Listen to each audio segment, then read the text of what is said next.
Hey everyone, welcome to or back to the channel. My name is Hunter Houck, and in today's video, I'm going to be setting up 2 isopod colonies. So isopods are an animal that I have never had before, and I have been researching them and thinking about getting isopods for quite a while. And so when I was approached by Feeder Shack, which is a newer reptile supply company that also sells isopods and invertebrate supplies and all that, when they said that they wanted to send me some isopods and some stuff for them, I knew that it was just like a perfect coincidence, so I said absolutely. And so yeah, I want to thank them for making this video possible. It's not sponsored or anything, but they did send me all of the stuff that you're going to see in today's video, so definitely check them out because I had a great experience with them.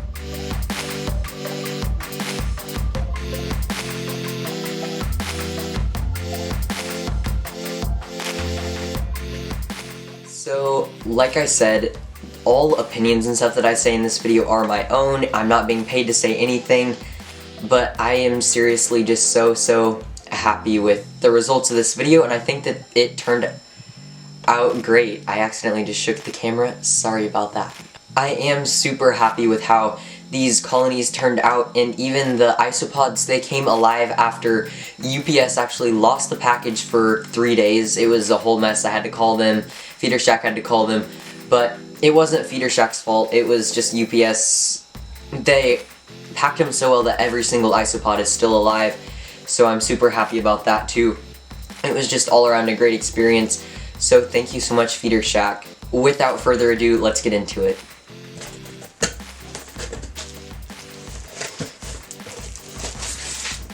Okay, so first off, there's a note. Hunter, thanks for partnering with us.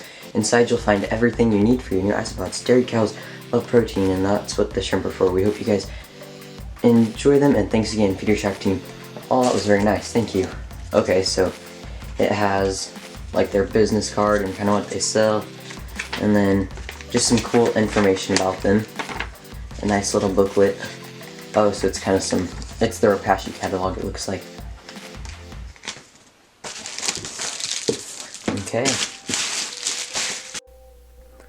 Okay, now it's time for you to get stuck with me, VoiceOver Hunter. So as you can see, these are our first 2 isopods. They were taped very well and kind of taped together, which means that when I pulled it off, I accidentally pulled the writing that was on it in Sharpie. So yeah. Anyways, the 2 species of isopod which they sent me were dairy cow isopods and Montenegro isopods. And you can see their scientific name and like actual name on the screen right here. You'll actually see them up close when I put together their colony and show them in some B-roll later on, but for now all you need to know is they are just beautiful isopods. So the next thing that we got from Feeder Shack is this New Zealand sphagnum moss. This is the Zoomed brand, and the reason they sent this was to hold humidity. Then next, they spent the Lugardi Premium Millipede and Isopod Substrate, which is a soil that they actually eat, so it's also their primary food source, which is very nice and makes it very easy to set up. And then they sent some Magnolia Leaf Litter, an adorable little frog on the front, I believe it's a Pac-Man frog. And then they sent some shrimp, which in their note they said that the dairy cow isopods really like shrimp. And then they have the Rapashi Bug Burger, which you prepare a certain way, which I will show in the video. And then we have the Rapashi Morning Wood. That's really what they called it. And then, of course, cork bark, because isopods love cork bark. And then we have what the isopods will actually live in, which is these plastic bins. So I will drill holes in them, and they'll just make a great little environment for these isopods, and that is the end. Now let's move on to setting up an awesome environment for both of these species of isopods.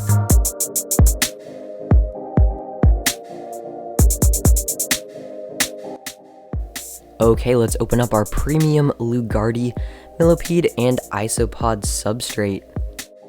When I first opened it, it just smelled so good. For those of you who don't follow me on Twitter, you probably don't know this, but my favorite smell in the entire world is a rich soil mixture, and this was just that. So first, we just need to take that in for a second. And second of all, we can notice all the little pieces that are in there, which will be awesome because they will allow the isopods to break them down and use them as a food source so that they can reproduce and eventually become cleanup crews in my enclosures. Okay, let's add some dirt. Just kidding. I'm sorry to my plant science teacher if you're watching this. I know it's soil, but let's add this substrate. So you're going to want a really thick layer because isopods love to burrow. Since this is going to be their house and one of their main sources of food, you definitely want them to have a layer that they can be super comfortable in. So you're going to use a lot of it. For these 2 containers, I used an entire bag. So if you're just setting up one culture or colony, you can expect to use around half of a bag of this klugii substrate.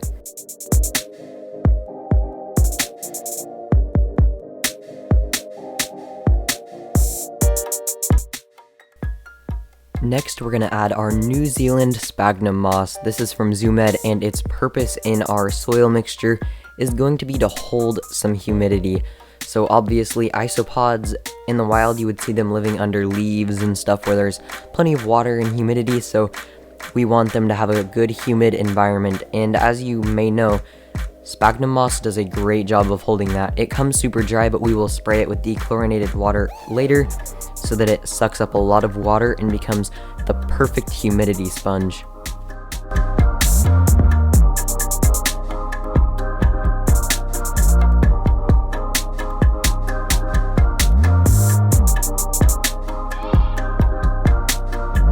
Okay, so the next thing that I'm going to do is add some food. Isopods need to eat just like anything else, and one of the things that they're going to eat is their substrate, but another thing is this Repashy morning wood.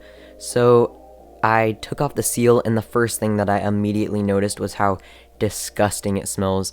That stuff smells so bad. And yeah, but anyways, I did sprinkle it in the soil, and as soon as I got the chance, I sealed that bottle up because of how bad it smelled, and it went straight into the fridge. For those of you who don't know, I have a little reptile food fridge, and that just went in there with that because it stays a lot fresher in the fridge. Next up, we have leaves. This is going to give a great place for the isopods to hide and climb and berry and even eat. I think they eat it. I know springtails eat it, which I don't have any springtails in here, but I'm sure isopods do. As you will notice, I'm just breaking up some of these leaves and putting in some whole leaves. The ones that I break up, I will later mix into the soil so that they can provide just some aeration in the soil and a nice place for them to hide down there. And the ones that I'm going to eventually put on top are there for hiding spots and climbing activities above the soil.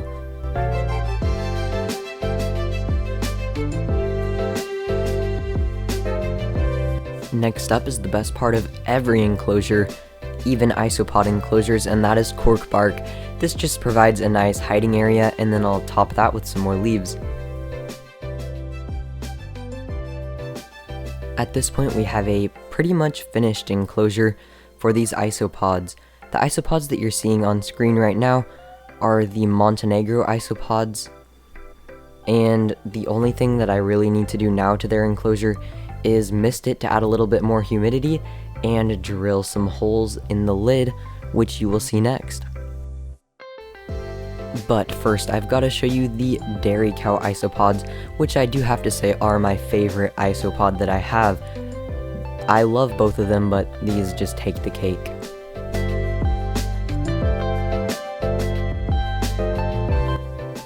Next up, I added 2 vinyl decals, one which says dairy cow Porcellio laevis, and the other which says Montenegro Armadillidium klugii. The final thing that I added, and only to the dairy cow isopod enclosure, were dried red shrimp, and they smelled just about like you would expect a dried shrimp to smell like.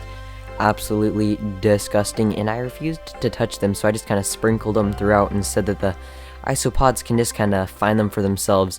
The reason I only put them in the dairy cows was because only the dairy cows actually benefit from this extra protein, at least from what I've been told, and the Montenegro isopods wouldn't benefit from them as much. It's finally time, my friends.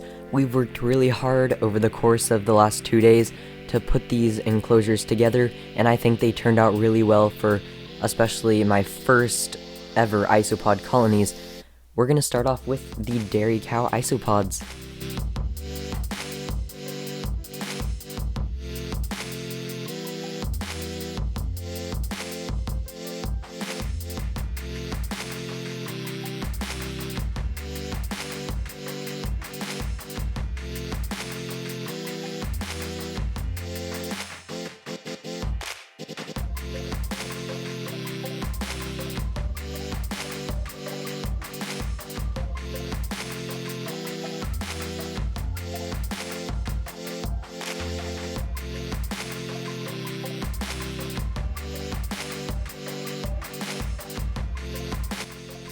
Speaking of dairy cow isopods, here's one of those cute little crustaceans now. Yeah, a lot of people think that they're insects, but they are actually crustaceans.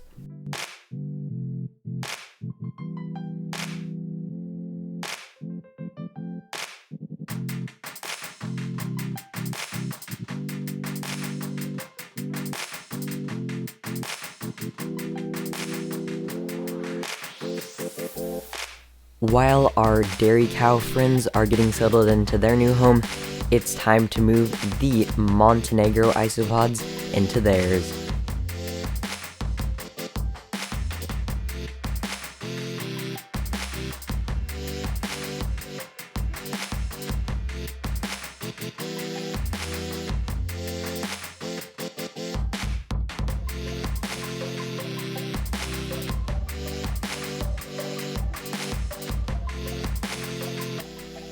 Okay, my friends, they are in their new homes, and all of our isopods are settling in nicely.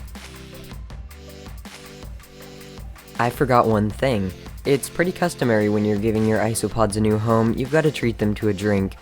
No, I'm kidding, but I did forget to spray down their enclosure, so I'm going to do that right now so that they can have plenty of humidity to drink water to their heart's content.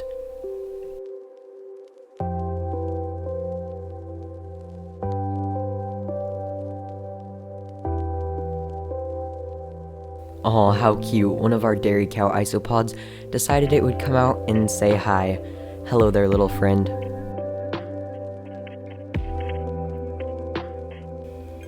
And I think that brings our project to a close. I think these isopods really enjoy their new enclosure, and I certainly enjoyed building it.